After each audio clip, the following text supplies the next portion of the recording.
Quand j'ai réfléchi à ce que je voulais prêcher en ce 1er janvier 2023, j'ai eu une idée. Je me suis dit pourquoi pas le psaume 23.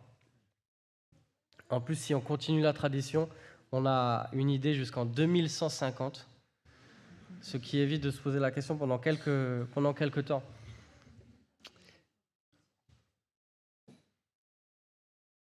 Je voulais commencer cette année avec peut-être le psaume le plus connu de l'Écriture, peut-être même parmi les versets les plus connus de la Bible, après peut-être certaines paroles de Jésus. Ce psaume qui nous parle du réconfort, d'avoir Dieu comme berger. Et je voulais qu'on commence cette année 2023 avec cette image de Dieu comme berger. Et je voudrais que on prenne cette image en tant qu'assemblée et qu'elle nous accompagne pendant toute cette année 2023.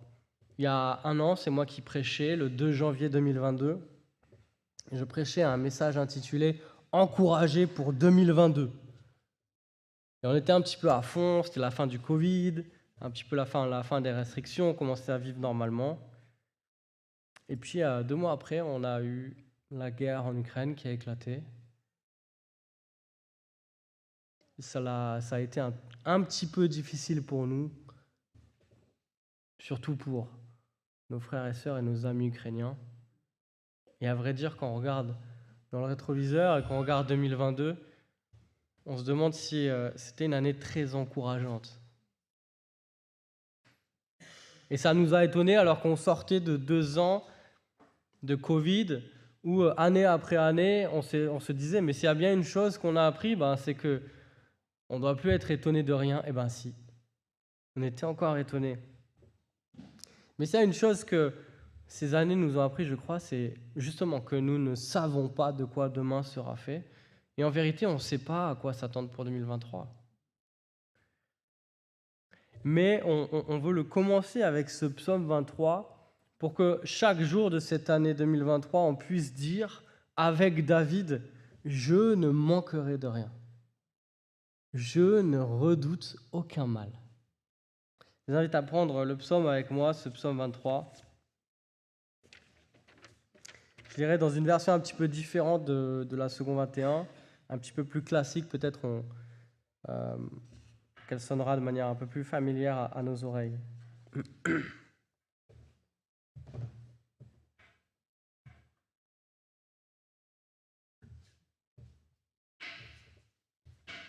Psaume 23.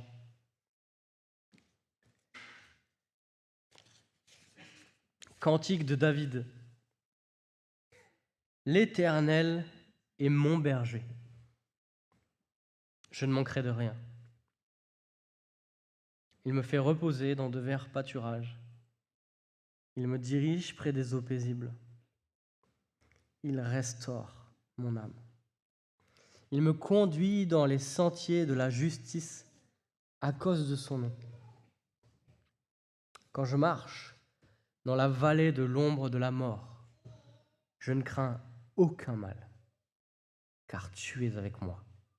Ta houlette et ton bâton me rassurent. Tu dresses devant moi une table en face de mes adversaires.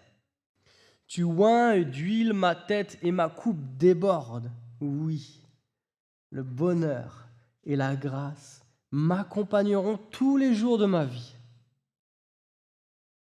Et j'habiterai dans la maison de l'Éternel jusqu'à la fin de mes jours.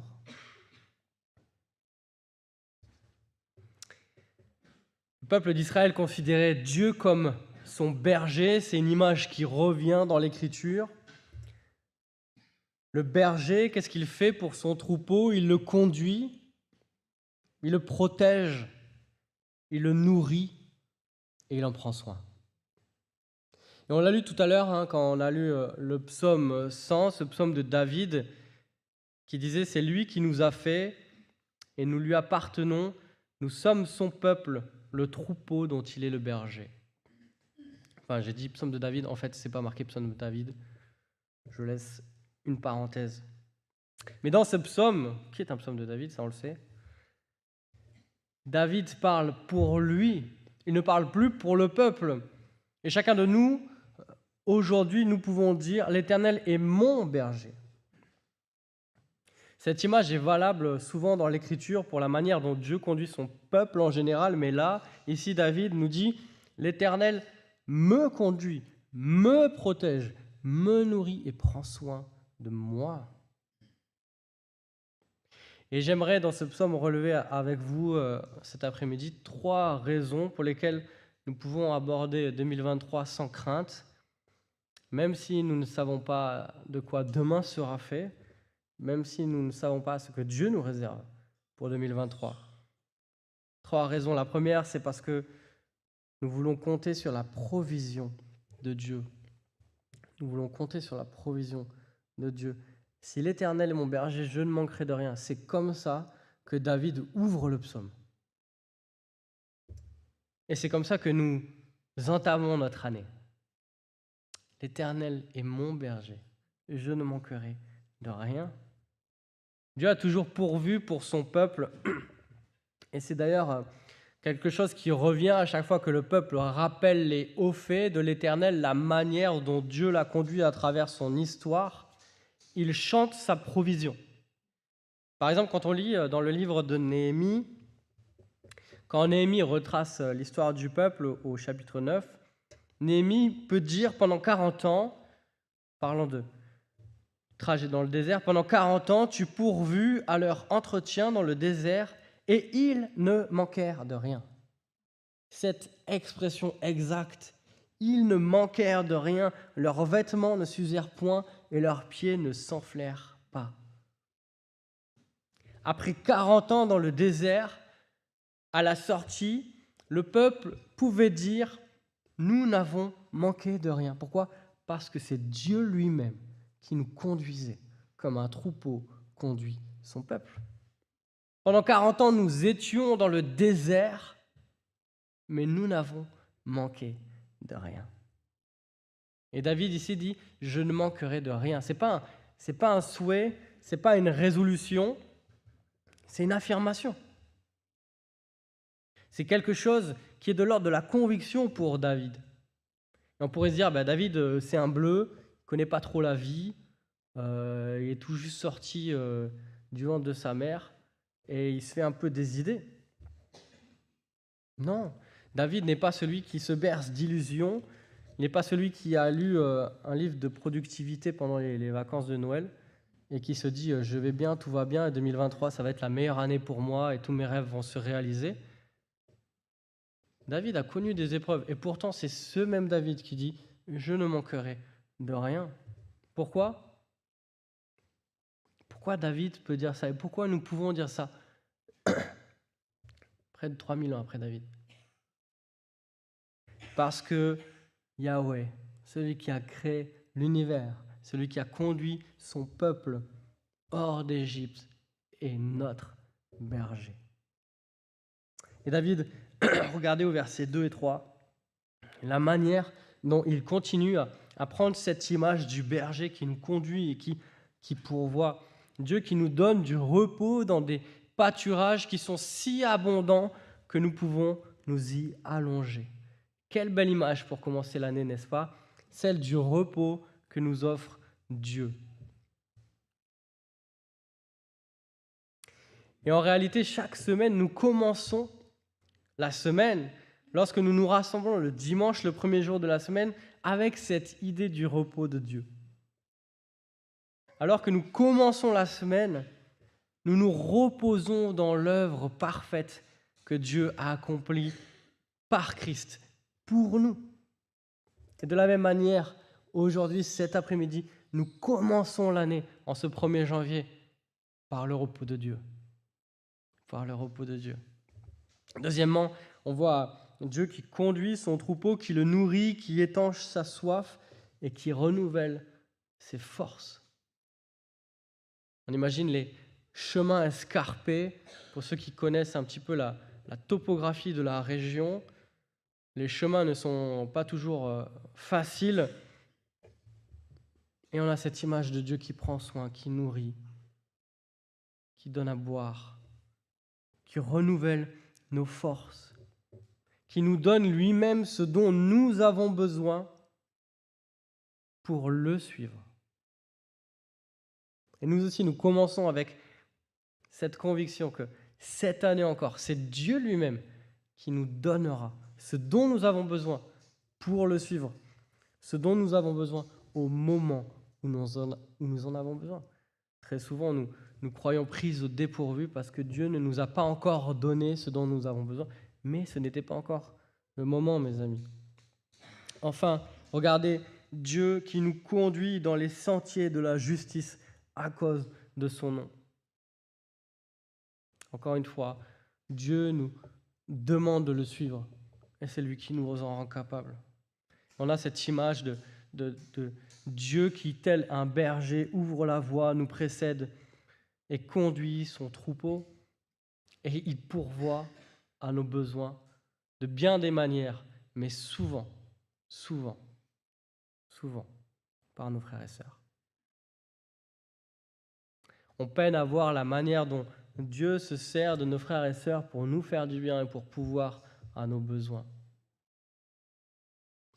C'est Luther qui disait notre prochain est comme, il employait une expression, nos prochains ce sont les masques de Dieu derrière lesquels Dieu se cache pour nous faire du bien. Et Luther disait, Dieu nous chausse par les cordonniers. Dieu nous donne à manger par les boulangers. Ce sont des moyens qu'il emploie. Mais tout cela nous vient de Dieu. De la même manière, dans l'Église, Dieu fait du bien, Dieu renouvelle, Dieu restaure, Dieu encourage, Dieu reprend, Dieu console, le plus souvent par nos frères et sœurs. Voilà comment Dieu agit, voilà comment Dieu prend soin de nous, par ceux qu'il a placés à nos côtés. Et voilà comment il prend soin de ceux qui sont à côté de nous, par nous-mêmes. Je veux compter sur la provision de Dieu, je veux compter sur la protection de Dieu. L'Éternel est mon berger, je ne redoute aucun mal. On voit encore que David est radical. Je ne manquerai de rien, je ne redoute aucun mal. Pourquoi ? Regardez la réponse de David. Car tu es avec moi. Car tu es avec moi. Parfois, on a peut-être une image du berger. Alors peut-être c'est ceux qui n'ont pas trop connu de berger. Ou alors ceux qui ont connu des bergers que dans les livres d'illustration pour enfants. On a l'impression que Jésus, c'est un hippie un peu. Et ça doit être les sandales. Mais dans la Bible et dans la littérature de l'époque, l'image du berger, c'est une image qui est employée pour parler du roi. L'image du berger est souvent associée à celle du roi guerrier qui conduit son peuple. C'est une image d'autorité et de pouvoir. Ça ne veut pas dire qu'il n'y a pas l'idée du soin, elle est là bien sûr. Mais c'est celui qui conduit son troupeau dans la victoire contre ses ennemis. Et le berger est associé au courage et à la combativité. Encore une fois, David sait de quoi il parle. Il était berger. Et lorsque David s'avance pour combattre Goliath, le géant philistin, le roi Saül veut l'en dissuader. Rappelez-vous ces paroles. Saül dit à David, « Tu ne peux pas aller te battre avec ce Philistin car tu es un enfant. Et il est un homme de guerre dès sa jeunesse. » Que lui répond David ? Voilà ce que lui répond David. « Ton serviteur faisait paître les brebis de son père. Et quand un lion ou un ours venait en enlever une du troupeau, je courais après lui, je le frappais et j'arrachais la brebis de sa gueule. S'il se dressait contre moi, je le saisissais par la gorge, je le frappais et je le tuais. C'est ainsi que ton serviteur a terrassé le lion et l'ours, et il en sera du Philistin, de cet incirconcis, comme de l'un d'eux, car il a insulté l'armée du Dieu vivant. »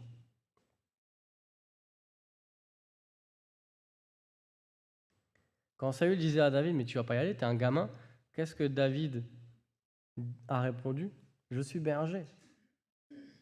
Je connais les bêtes sauvages. Il ne fait pas peur celui-là. » Le berger qui défend son troupeau avec courage et qui combat pour le protéger et pour le garder. Voilà aussi l'image du berger que nous avons ici.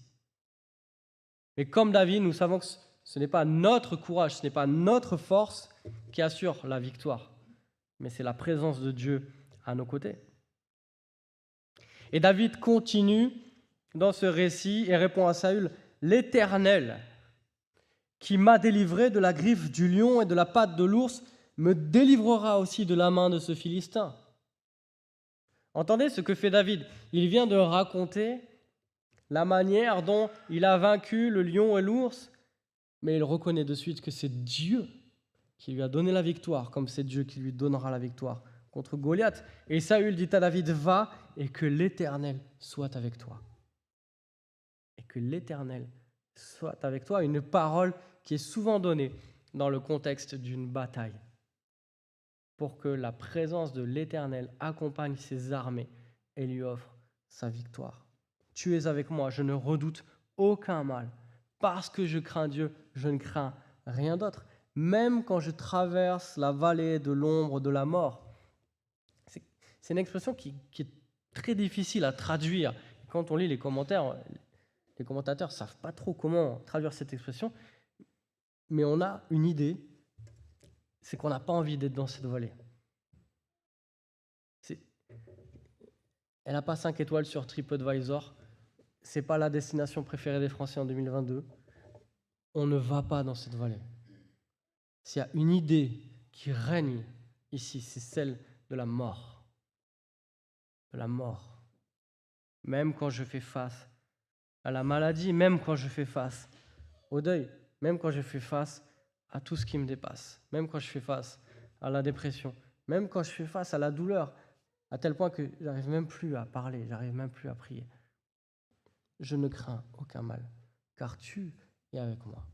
Voilà ce que nous dit David aujourd'hui.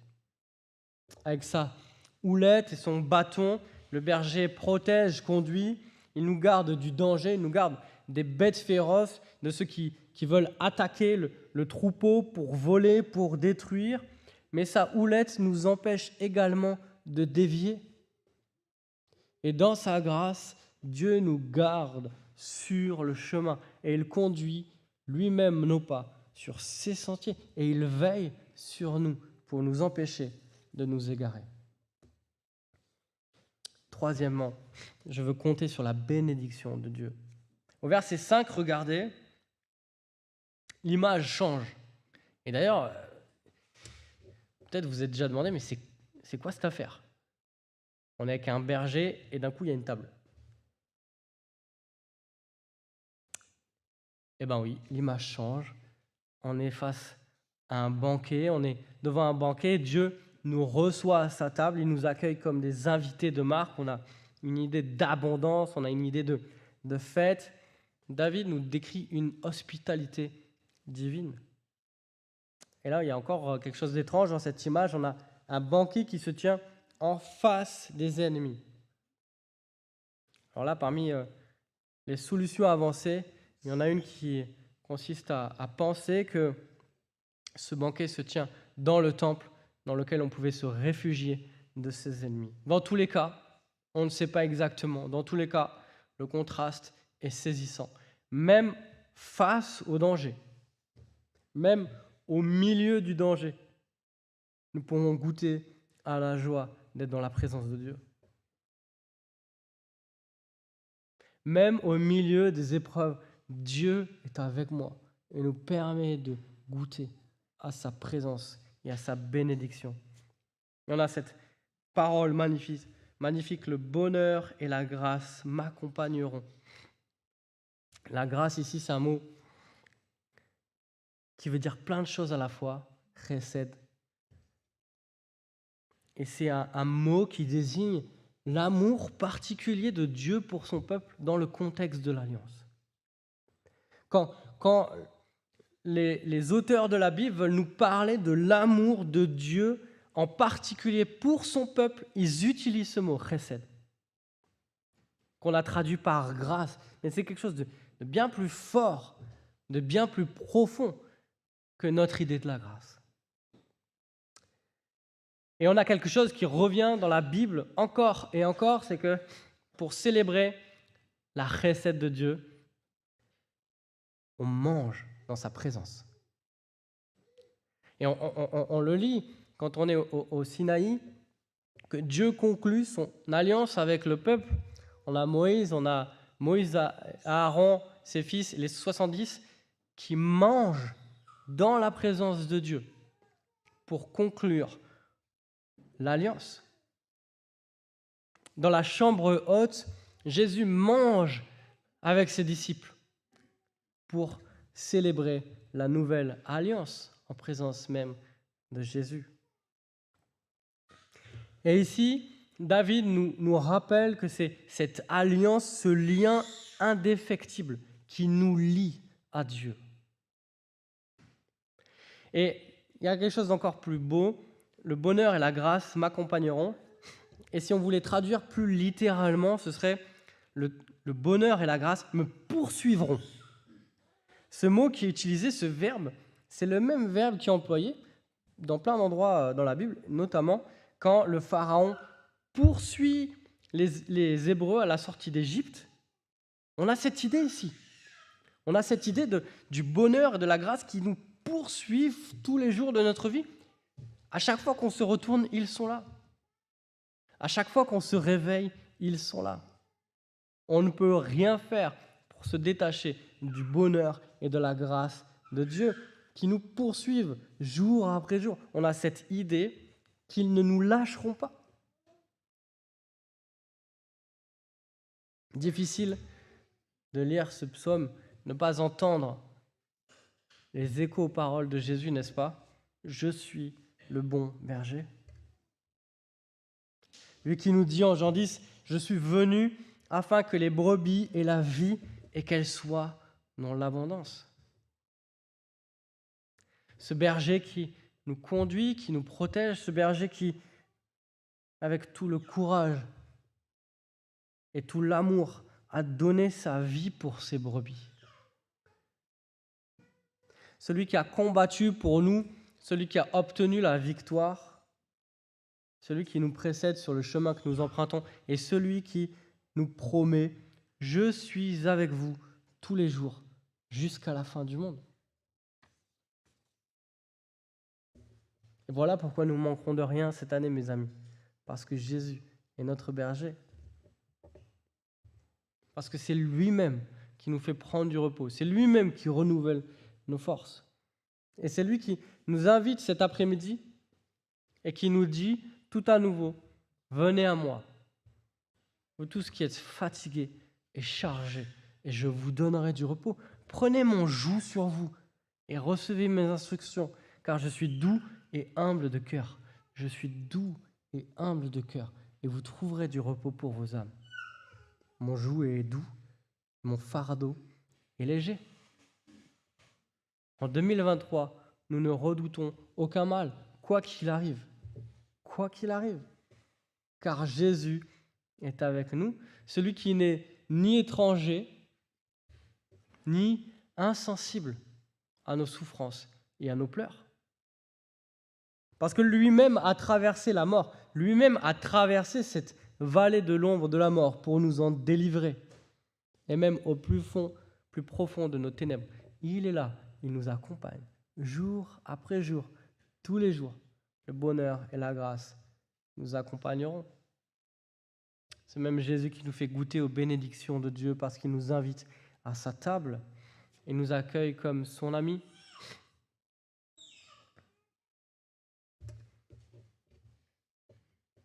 Voilà ce que je nous souhaite pour 2023. De pouvoir dire tous les jours, le bonheur et la grâce m'accompagnent. Je ne manquerai de rien. Je ne redoute aucun mal. J'aimerais qu'on prenne un temps ensemble pour prier, qu'on puisse dire à Dieu notre reconnaissance de l'avoir comme berger, de lui remettre aussi notre année en tant qu'assemblée, et nous, personnellement, peut-être avez-vous à cœur l'une ou l'autre personne que voulez-vous lui remettre pour cette année. Que ceux qui veulent prier le fasse librement, à voix haute, et je conclurai. Père, nous sommes ton troupeau, nous t'appartenons. Tu es notre berger et tu nous conduis.